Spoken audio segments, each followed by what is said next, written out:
الحمد لله وكفى والصلاة والسلام على عباده الذين اصطفى خصوصا على سيد الرسل وخاتم الأنبياء وعلى آله الأزكياء وأصحابه الأتقياء أما بعد قد قال الله تعالى في كتابه المجيد بعد أن أعوذ بالله من الشيطان الرجيم إن الله لا يغير ما بقوم حتى يغيروا ما بأنفسهم وقال تعالى في مقام آخر من كان يريد العزة فلله العزة جميعا وقال تعالى في مقام آخر يا أيها الذين آمنوا إن تنصروا الله ينصركم ويثبت أقدامكم.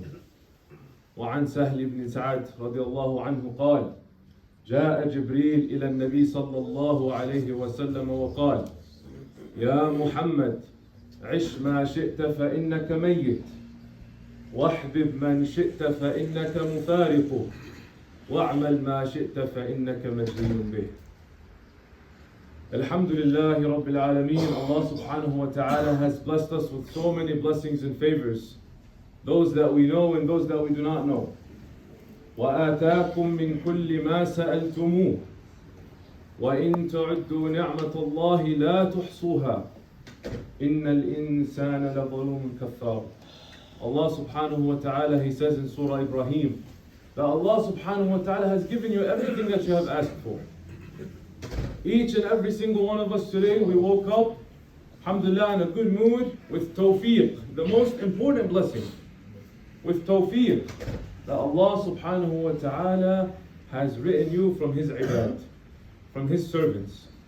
Those who are able to say, La ilaha illallah. Have you thanked Allah subhanahu wa ta'ala for this? Have you said, Alhamdulillah for this?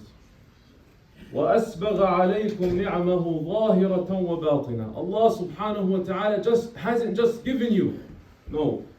أَسْبَغَ means has immersed you to a point where you're almost drowning in the favors Allah subhanahu wa ta'ala has given you, those that are tangible, those that you see, those that you feel, and those that you don't know, those that are unseen. In today's very short khutbah, I would like to share maybe 2 or 3 messages depending on how time goes. If you were able, and if you looked back at the previous societies, the previous civilizations in history, and had a mission to identify a civilization, a group of people that were drowning in the worst actions that you can think people can do. If you looked back in society, you would see that pre-Nabi sallallahu alayhi wa sallam and Al-Hijaz, and nowadays Saudi Arabia, if you were to look at those people, as we know them as Quraysh, and look at their doings, their actions, their culture, you would see that these were people that were drowning in injustices, immorality, in vice, in sin, in wrongdoings. It was common for them that even in Shahr al-Muharram, the sacred months, they would still go to war with each other. They would spill blood and shed blood over the silliest of things. When it came to business, they were corrupt. They would tip the scale one way or the other. When it came to their newborn daughters, that they would bury their newborn daughters thinking that this is disgraceful to me that I was given a daughter. I mean, think about any vice today, think about anything that someone can do wrong today, a sin, they did it. And not only they did it to the worst of extremes. But then you look in history and you fast forward 40 to 50 years later, and you see that these same people went from the worst of the worst to the best of the best. You see that these same people who at one point, when the kings of Kisra and Najashi and the other kings around them, they used to go to war and they used to fight over land. You would see that they would ask each other, why hasn't anyone entered Al-Hijaz yet? Why hasn't anyone been to that area yet? And they would say, man, that's a headache. Who would want to rule that world? Who would want to rule those people? Those are the worst people. Those are savages. But you fast forward 40 to 50 years later, and now they became the rulers. So what changed? we must look into history and see what changed. We see that there was no change of wealth. There was no change of money. There was no change of education. Ibn Hajar rahmatullahi alayhi, he says that when the Muslims migrated to Medina, there was only 17 to 23 of them that knew how to read and write. So education definitely did not give them this honor. Their lineages did not change. If anything, many of their newborn babies were dying.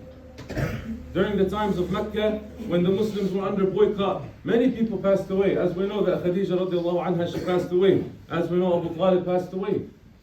So what changed? When Nabi sallallahu alayhi wasallam was sent to these people, he came with one message. He came with the message of La ilaha illallah. That there is nothing greater, nothing worthy of worship except Allah subhanahu wa ta'ala. And we see that in the Khilafah of Umar al-Khattab, he was sending generals out and about from the east to the west, north, south, and telling them, go speak with the rulers. It's time that we spread this deen. We see that Abu Ubaidah radiallahu anhu was sent to Palestine, to Al-Quds. And when he entered Al-Quds, and it's very good to know this information, especially today. When he entered Al-Quds, this was not a war of blood and swords and fighting. He sat down with the leaders in Al-Quds and he gave them da'wah. He spread to them the kalima, La ilaha illallah. To the point where the leaders of Al-Quds told him, we are 100% with you. We believe you and we believe you are, and your people are the best thing that can come to this land. But the king told him, I have one condition. The condition is, I will not give this key to Al-Quds, except I hand it myself to your Amir, which was Umar al-Khattab radiallahu anhu. Abu Ubaidah and Khalid Walid radiallahu anhum, they summoned Umar al-Khattab radiallahu anhu and told him that this is the condition, you need to come. Nowadays, you see that when leaders of different countries go, there's space over there inshallah. When leaders of different countries go to other countries to visit, you see that they come with an entourage. You see that they come in their private jets, and many people, all wearing suits, tuxedos, dressed the best way. Umar al-Khattab didn't need anything of that. He said, give me one person to help me in my journey, and I have Allah subhanahu wa ta'ala with me. That's all I need. He went in the long journey of the desert, from Medina all the way to Al-Quds. When he entered Al-Quds, he was on the outskirts. Abu Ubaidah and Khalid Walid radiallahu anhum, they met with him. And on his journey, of course, long journey of the desert, he began to get very dusty, very muddy, very dirty. So when he came to the other Sahaba, they told him, Ya Amir al-Mu'mineen, we are entering Al-Quds. This is a huge victory for Islam. Is it not possible for you, Ya Amir al-Mu'mineen, just change your clothes? Maybe put on some nice clothes? So he asked the question, Abu Ubaidah asked the question, أَيَنْبَغِي لَكَ أَن تُبَدِّلَ ثِيَابَكَ يَا أَمِيرَ الْمُؤْمِنِينَ? Is it possible for you to change your clothes? Now today, we need to highlight this statement. We need to highlight the statement of Umar al-Khattab at that given moment. He says, Ya Abu Ubaidah, كُنَّا أَذَلَّ النَّاسِ. We were the lowest of people. Like I said, they were the worst of the worst. وَقَدْ أَعَزَّنَا اللَّهُ بِالْإِسْلَامِ. Allah subhanahu wa ta'ala has given us honor, has given us victory, has given us dignity. Allah has given us status through this Islam. So he says, فَمَهْمَا ابْتَغَيْنَا الْعِزَّةَ مِنْ غَيْرِ اللَّهِ أَذَلَّنَا اللَّهُ. If we begin to seek honor from anything other than Allah subhanahu wa ta'ala, Allah will lead us back to being the worst of people. Nowadays, we see that during our busy lives, especially us in the West, it's very hard to get back to what we came from. This is your identity. This is the motto. This is the slogan of Islam. That our honor is through Allah subhanahu wa ta'ala. Our honor comes through our willingness to obey the commandments of Allah subhanahu wa ta'ala. But we have switched it. We have made that our honor comes from having many children, that are doctors, that are professionals, that are rich. Our honor comes from having many degrees, being educated. Our honor comes from having businesses, having millions in the account. That's what our honor is nowadays. Which, by the way, none of these are wrong as long as they are in accordance to the sunnah, as long as they are in accordance to pleasing Allah subhanahu wa ta'ala. There's nothing wrong with going after dunya as long as you are pleasing Allah subhanahu wa ta'ala within your dunya. Who was to say that the Sahaba were poor? The Sahaba were not poor. The Sahaba had a lot of wealth. Who was to say that the Sahaba later on were uneducated? It was completely the opposite. There were many huffaz, many of them learned how to read and write. So I'm telling you, yes, it's okay to chase these things. But we always have to remember our main purpose, our main goal. Remember these words of Umar al-Khattab, our honor, our success comes from our accordance to obey Allah subhanahu wa ta'ala.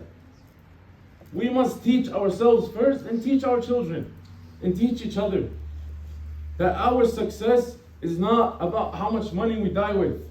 Our success is not with all education we die with.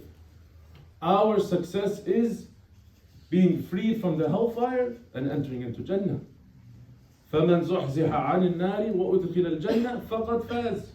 Allah tells us in the Quran, you want true success? Then you must free yourself from the hellfire and enter into this Jannah. And if we want to see results within the dunya and the akhirah, if we want to see change, we want to see results, my number one message to you today is we have to make Allah our number one. We must put Allah subhanahu wa ta'ala before anything and everything. When we're making a big decision, where should I move my family? What job should I take? Should I make this investment? We're put on, we have these decisions to make sometimes. Is my first deciding factor that, if I make this investment, man, it's gonna bring me thousands a month in return? The ROI is a nice number. What's your deciding factor? What's your motivational purpose? Is it saying that this will be good for my family? That's fine. But is this decision that you're making pleasing to Allah subhanahu wa ta'ala? The job you're working, is it pleasing to Allah subhanahu wa ta'ala? The way you're raising your family, is it pleasing to Allah subhanahu wa ta'ala? The Sahaba, when they were put in these situations, when they had to make strong decisions, big decisions, their first motive before anything and everything else was, is this pleasing to Allah subhanahu wa ta'ala? We see when Abu Bakr radiallahu anhu, during the time of one of the wars, when everyone was bringing all their wealth, everyone was bringing all their money to give to the Prophet sallallahu alaihi wasallam. We see that Abu Bakr radiallahu anhu came and he gave Nabi sallallahu alaihi wasallam everything he owned. Here you go. When he was asked, what did you leave for your family? He says, I left them Allah and His Messenger. This was true Iman. This was true faith in Allah subhanahu wa ta'ala that they had, where they were able to put Allah before anything and everything. We come to a time now where it's the end of the year and we have this culture of New Year's resolutions. And in Islam, there's nothing wrong with this. حَاسِبُوا أَنفُسَكُمْ قَبْلَ أَن تُحَاسَبُوا. You need to account for yourself, check yourself, correct yourself before Allah subhanahu wa ta'ala is the one who judges you. So, in the end of this year, when each and every single one of us, we should take a few minutes and have some, tafakkur, have some tadabbur, reflect, think. How is my relationship with Allah subhanahu wa ta'ala? How is my condition with Allah subhanahu wa ta'ala? What can I do better? What are these things that I'm doing that are bad? How can I get rid of them? Maybe I'm not giving enough sadaqah. How can I give more sadaqah? I'm not making enough siyam, nafil. How can I do more? I'm not opening the book of Allah subhanahu wa ta'ala, the Quran enough. How can I do more? This is the time. We need to learn from the iman of the people of Gaza. If you want to know a people alive today that have iman similar to the Sahaba, it's them. There's no one else. It's them. The same people who are saying Alhamdulillah when they're being afflicted with all this pain and suffering. The same people that are getting closer to Allah subhanahu wa ta'ala. Us, what happens? We're hit with some pain, we're hit with some suffering, we lose some money. Allah subhanahu wa ta'ala hit us with the test. The first thing we do, we turn our back on Allah subhanahu wa ta'ala. We say we can't handle this trouble anymore. We can't handle this pressure. But the iman of the people of Gaza was the opposite. When they were hit with this trial and tribulation, it brought them closer to Allah subhanahu wa ta'ala. So us, brothers and sisters, today we need to work on our iman. We need to work on our faith with Allah subhanahu wa ta'ala. By doing this, number one, we'll bring Allah subhanahu wa ta'ala as the number one thing in our life. Understand, especially the young ones here, understand that we are in a time where it's harder and harder, and it will only get harder to focus on your deen. It will only get harder. But understand that Allah subhanahu wa ta'ala is watching you. And Allah sees that struggle. Allah loves that struggle. Allah wants you to get closer to Him. Al-jazā'u min jins al-amal. They say that the reward comes from how hard the amal was. If you put more effort into that amal, you will get more reward.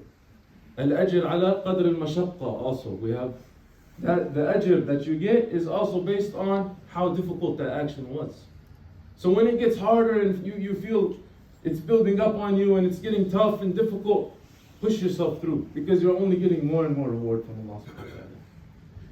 And number two thing that I'd like to talk about today, we continue talking about the people of Gaza and we continue talking about the condition of the ummah. We must understand that the change starts here. The change starts here. Allah subhanahu wa ta'ala has promised us in the Quran that Allah will not change the condition of the people until they change the condition of themselves within their own hearts. So we want the people of Gaza to be freed. We want the people of Gaza to get their home back. And we want all the suffering of all the Muslims around the world to be relieved. Of course we do. But what are we doing? What have we brought towards Allah subhanahu wa ta'ala to say, Ya Allah, this action that I'm doing, Ya Allah, free the people of Gaza. Ya Allah, help the Muslims around the world. What have we done? Today, start a habit, something small. Even if it's something as little as you're going to give $5 a day in sadaqah. Maybe it's something like you're going to go home and read 2 pages of Quran. But do something, stay consistent with it and say, Ya Allah, this is for the people. Ya Allah, this is for the Muslims. This is my contribution to the ummah. You are a part of this ummah. You have to play your role. When you bring Allah subhanahu wa ta'ala as your number one in your life, then it's easy for you to raise your head high and talk about what's happening in Palestine. It's easy for you to raise your head high and tell people. Subhanallah, when we talk about Umar al-Khattab opening al-Aqsa, there was no blood. There was no killing. Nowadays, we have to understand we are on the right side, meaning we have Islam. We have the biggest ni'mah. We have the biggest ni'mah. And other people, you see how many people are converting to Islam from what's happening in the world. Because they're starting to realize these people are not what the media is telling them. But if we are not changing the condition of ourselves, how do we expect the non-Muslims to come to our faith? We must show them that, hey, we are on the right path and we're inviting you to this path of peace. We're inviting you to this path of purpose, that we have the biggest ni'mah.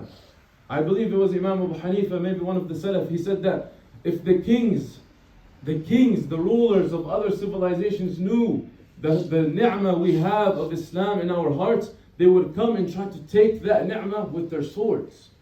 They would try to come and cut the hearts out of us because they don't know. But how will they know until we show them? How will they know the khair of Islam until we show them? So we have to make a change in our lives first. How can we expect that our children grow up to be like Umar al-Khattab, like Salah ad-Din al-Ayyubi? And not in a literal sense of them actually going to Al-Aqsa, no. In a sense of giving izzah to Islam, giving honor to this faith. We must give victory to this faith for Allah subhanahu wa ta'ala to give it victory as well. In tansurullaha yansurkum. The promise of Allah is clear. When you give nasr, when you give victory to this deen, Allah will give you victory. Man kana yuridu al-izzah, falillah al-izzah. Whoever wants this honor, stop seeking this honor within dunyawi matters. The honor of Allah subhanahu wa ta'ala is through this deen. The honor of Allah subhanahu wa ta'ala is through you obeying Allah subhanahu wa ta'ala. So let's start with number one. How to bring Allah subhanahu wa ta'ala as number one and within our lives. And the second message, the change starts here. The change starts with us. The change starts within yourself, then to your family, then to those that are close to you. And inshallah, that's how the ummah will grow, to have honor. And when we grow and show Allah subhanahu wa ta'ala this honor, our ham, that we care so much about the ummah, then Allah subhanahu wa ta'ala will give us victory. أقول قولي هذا واستغفر الله لي ولكم فاستغفروه ويا قوم استغفروه.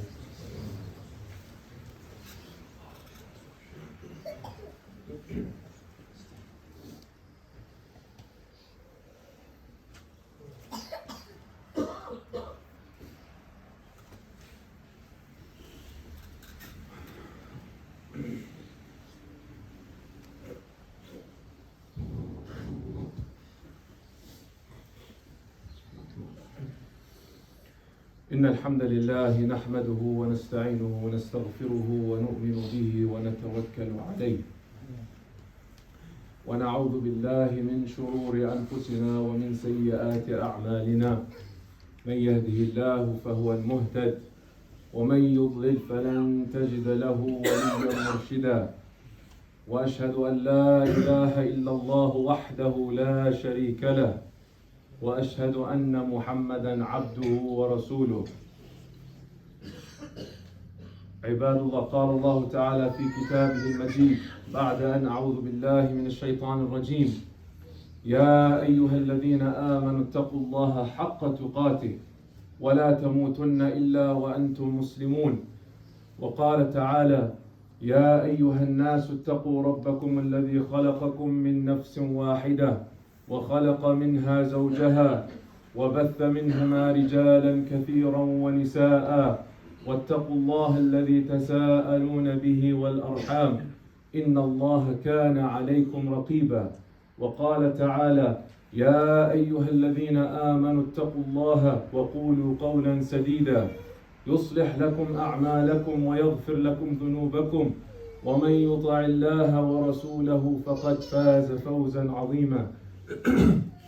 وقال الشاعر: فليتك تحلو والحياة مريرة وليتك ترضى والأنام غضاب وليت الذي بيني وبينك عامر وبيني وبين العالمين خراب إذا صح منك الود فالكل هين وكل الذي فوق التراب تراب منها خلقناكم ومنها نعيدكم ومنها نخرجكم تارة أخرى.